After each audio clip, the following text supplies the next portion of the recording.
Oprah Winfrey, Michelle Obama, Barack Obama, Bill Clinton. I did not have sex with that woman. She has sex with me, but I didn't have sex with her. Boy, that's a big desk, you know, that Resolute desk. Oh, my God. Anyway, Hillary Clinton. That old battle axe was back on Monday night. These people are absolutely disgusting. This is supposedly some party that represents the youth in the country and the people that are young and wanting to go out and have a successful life. How is that? This is the party of old wrinkled up hags. I mean, look at Nancy Pelosi, for crying out loud. The woman's got the Alabama shakes, or whatever the heck you want to call it. Look at her.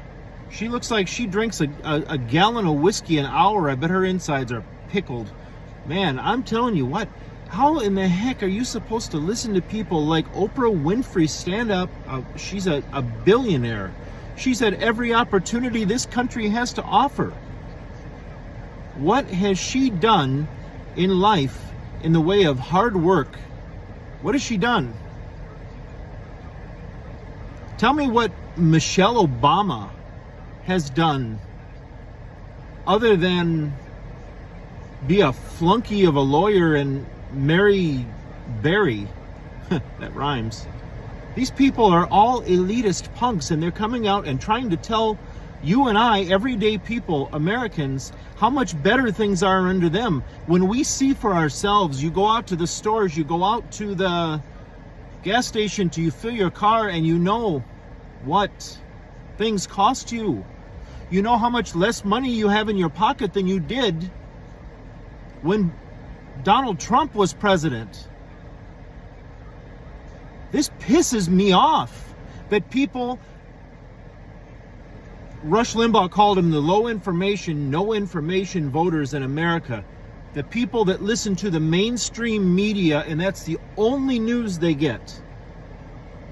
And whatever the mainstream media, or as I like to call them, the lamestream media, the propaganda wing of the Democrat Party tells them, that's what they think is fact. My stepdad is an example of this. He doesn't listen to any other source of news. He won't listen to a Glenn Beck. He won't listen to Newsmax. He won't listen to Mark Levin or Sean Hannity. Sean Hannity is about the most chilled person on the conservative side of media. He gives it to you straight, and he'll talk and debate with people as long as they're reasonable. He is, I mean, to use his own words, a great American. He will debate all day long, but the minute they start to become unruly or unreasonable, that's the end of the conversation, because you can't conversate with the liberals that run around today. These people are unhinged. It's like mental asylums all emptied into Chicago this week.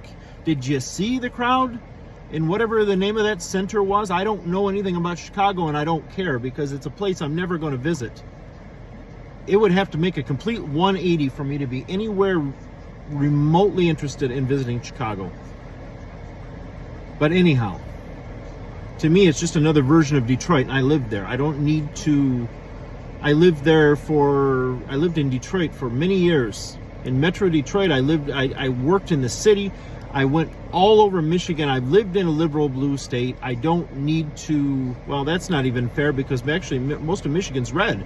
It's just a couple counties that destroy the whole state. And let me tell you, by the way, Michigan, speaking of, there are people in that state, and about 75 to 80% of that state, that feel terribly unrepresented, both in Lansing and in Washington, because they always get overshadowed by the people in Wayne County, Washtenaw County, and Genesee County, and I think it's, Berrien County on the west side of the state, where Benton Harbor is.